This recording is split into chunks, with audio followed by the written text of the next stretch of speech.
हडपसरची जागा शिवसेनेची जागा आहे. महादेव बाबर लढवणार आहे.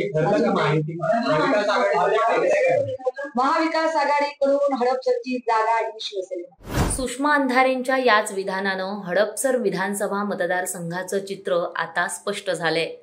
आगामी विधानसभा निवडणुकीत हडपसर विधानसभा मतदारसंघ ठाकरेंची शिवसेना लढणार आहे. पुणे शहरातील सर्वात मोठा मतदारसंघ म्हणून हडपसर मतदारसंघाकडे पाहिलं जातं. गेल्या निवडणुकीत याच मतदारसंघात युतीचं आव्हान असतानाही राष्ट्रवादी काँग्रेसने जोरदार कमबॅक केलं होतं. यावेळी राष्ट्रवादी काँग्रेसचे चेतन तुपे यांनी भाजप उमेदवार योगेश टिळेकर यांचा पराभव केला होता. येत्या विधानसभा निवडणुकीतही ही जागा पवारांच्या राष्ट्रवादीला जाईल अशी चर्चा राजकीय वर्तुळात होती. राष्ट्रवादी फुटीनंतरही पवारांशी एकनिष्ठ राहिलेले शहराध्यक्ष आणि पुण्याचे माजी महापौर प्रशांत जगताप यांना उमेदवारी मिळेल असंही बोललं जात होतं.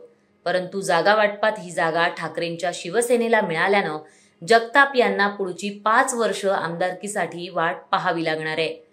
ठाकरेंच्या शिवसेनेकडून महादेव बाबर यांना उमेदवारी मिळणार असल्याचं बोललं जातंय. महादेव बाबर हे माजी आमदार आहेत, त्यामुळे त्यांनी पक्षाकडे उमेदवारीची मागणी केली होती. काही दिवसांपूर्वी त्यांनी शरद पवार यांचीही भेट घेत हडपसर मतदारसंघावर दावा केला होता.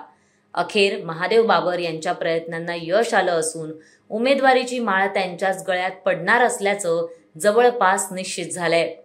तसं पाहायला गेलं तर लोकसभा निवडणुकीनंतर ठाकरेंच्या शिवसेनेत दाखल झालेले वसंत मोरे यांचं देखील नाव हडपसर विधानसभा मतदारसंघातून चर्चेत होतं.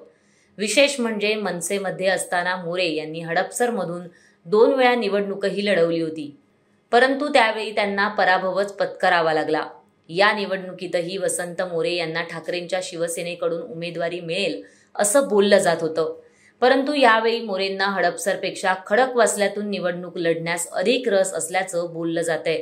त्यामुळे हडपसरमधून मोरे निवडणूक लढवतील अशी केवळ चर्चा रंगली आहे. पवारांच्या राष्ट्रवादीकडून प्रशांत जगताप यांनीही जोरदार तयारी केली होती. विद्यमान आमदार चेतन तुपे पक्षफुटीत अजित पवारांसोबत गेल्याने या ठिकाणी जगताप यांना उमेदवारी मिळेल असं बोललं जात होतं. खुद्द सुप्रिया सुळेंनी देखील याबाबत संकेत दिले होते. परंतु महाविकास आघाडीच्या जागा वाटपात पवारांना ही जागा राखण्यात अपयश आल्याचं दिसतंय. त्यामुळे जगताप यांच्या उमेदवारीबाबत ही केवळ चर्चाच रंगली आहे आणि पदरी निराशा आली असंच म्हणावं लागेल.